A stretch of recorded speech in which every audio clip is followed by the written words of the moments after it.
Hi guys, welcome to the second installment of the Vontolken Diaries.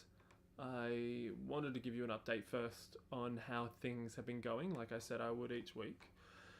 It's been actually pretty good, to be honest with you. Last week I shot a commercial for the first time in a long time. It was for RSPCA, so I got to work with animals, which was really nice because I love them.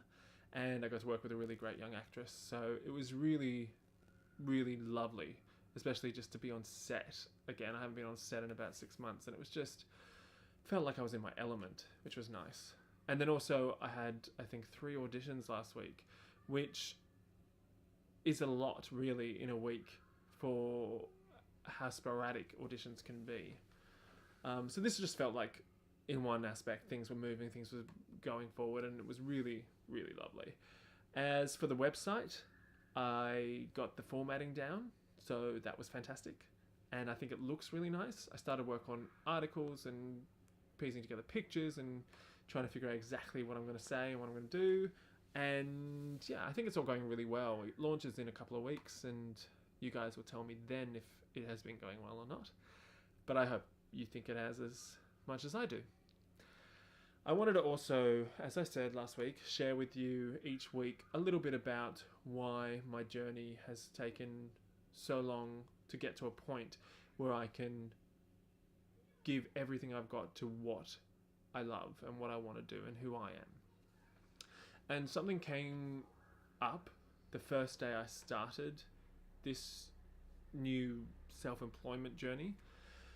I got a call about the RSPCA job that I got it.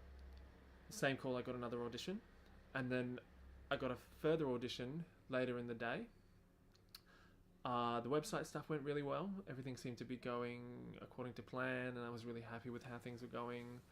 So it just all felt like pieces were falling into place. And because this was the first day, my mind immediately went to, oh my God, this is a sign.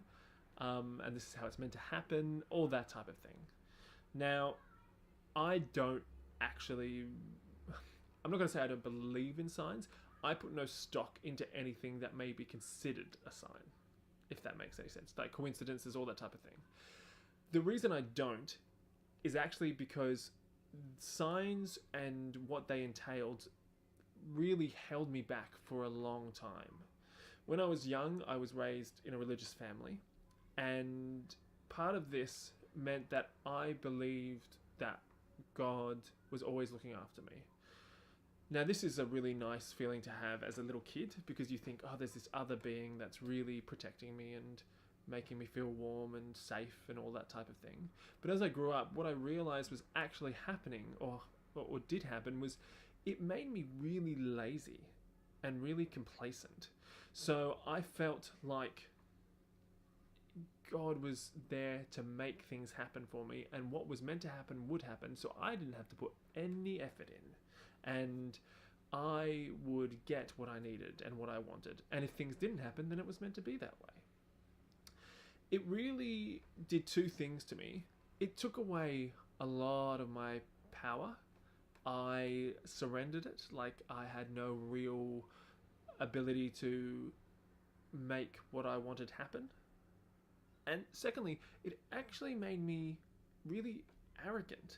Like, I don't think my friends at the time would have said I was arrogant, but in my mind, there was definitely arrogance in the fact that I believed that because I was a good Catholic, and my family was a good Catholic family, and my parents still are very, very good Catholics, that God would look after me, and that I would have this place on earth being protected by him and provided for by him in a way that others wouldn't. Which, again, even saying it out loud, you're like, that's so arrogant. And yes, it is. It's really arrogant. I mean, like I said, I don't think of myself as an arrogant person, but I look back and I go, God, you really were. This continued over into when I stopped going to church and stopped really, I don't want to say I stopped believing in God, because it's not that you can't just, when you grew up religious, you can't just cut it and go, oh, I don't believe in it at all anymore. Well, I couldn't, at least. But it shifted into a more, all right, I want to explore and see about the universe and this energy and all that type of thing. But with that, I still kind of had that notion of, yeah, I'm still important and I'm still being protected more than others, and I've got this kind of power that others don't. And it was actually really ironic because throughout that time, I had this kind of feeling, but at the same time, as many of my friends and family know, I was so depressed for so many years. And there were heaps of factors that went into that, but a lot of it was also that I felt like I look back and I go, I'd given away all my power. I wasn't me. I didn't make decisions based on what I wanted and who I was. I made decisions based on an outer entity. Or I didn't even make decisions sometimes, like I just let it happen. So this came with the whole thing about signs, because I also at this time would take so much as signs of what I should be doing and the universal God speaking to me. And from this, again, I relied on those to dictate what I should do and where I should go, much more than I relied on my own intuition, my own instinct and all that type of thing. Realistically, when I look back, I understand how much of that was embedded in just complete and utter fear. Fear of failure, fear of people not liking me and who I was, fear of just being myself, which I'm going to get into more later on in other videos, because it's very relevant to my experience when I was younger. But it all came to a head about 7 years ago when I hit rock bottom. There was a number of factors that led up to that, but there was one that made me really understand that I needed to change my life, otherwise I was never ever going to be happy, ever. And so I put in motion things that were to change my life, and over the next few years really worked at who I was and really worked at understanding what I believed. And that, again, wasn't just, I couldn't just let go of God and the universe. It took a number of years, and it ended up getting to a point where I ended up allowing myself to just feel that every bit of power I needed was within me. I didn't need to look anywhere else for it.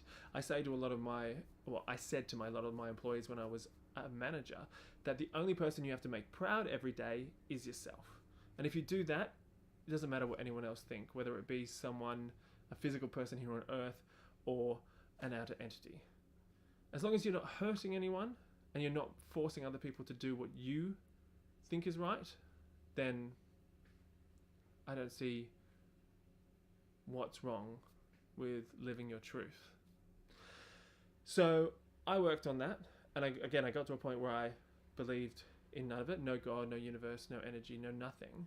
And then a couple of months ago, when I was in South Africa, I started to go, well, what happens if there is something? Actually, that's kind of a lie, because it had been creeping up for about a year, maybe a little longer, where my mind was like, oh, maybe there is something. And I would just shut it down, be like, nope, shut up.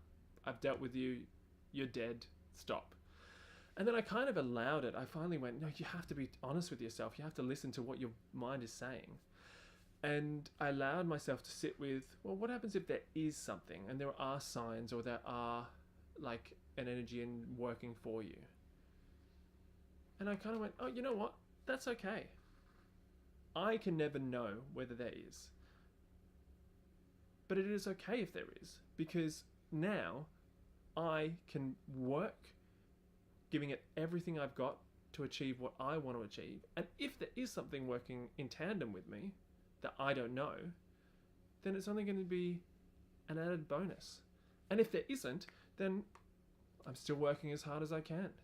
And this kind of revelation was really, it might sound so simple, but for me it was really profound. I was really, really excited by it. because it allowed me to sit with feeling both that there was nothing, which I actually believe, like I don't really believe that in God or the universe or anything like that, but it allowed me to sit with that feeling of, well, there may be. I don't have to be so distinct with it, and I don't have to be so definitive. It also I also feel like it just made me a little less judgmental, because I started to feel like I was becoming judgmental and would rebel against any religion or any sort of that type of thing because of how it had made me feel. So it was just really such a nice feeling, and I now am able to have those thoughts and go, well, maybe it's a sign. Well, okay, well, I'm not going to put any stock into it. It can be what it wants to be. I'm not going to put any stock into it. I'm just going to do what I feel is right and make myself proud every day. And that is what I try to do. And for the most part, I succeed. So I just wanted to share that with you and explain a little bit about one of the many reasons you're going to hear about why it's taken me so long.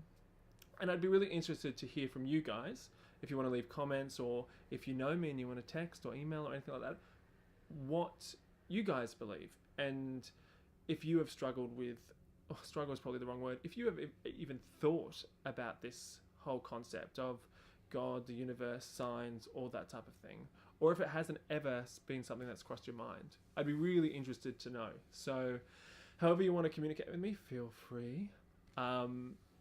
I'll leave my Twitter handle and all that social media handle in the bottom of this video, so you can contact me on there. I hope you're all well.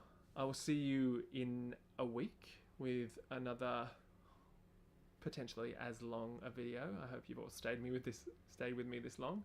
And yeah, I hope you have a fabulous week. I'll see you next week. All my love. See ya.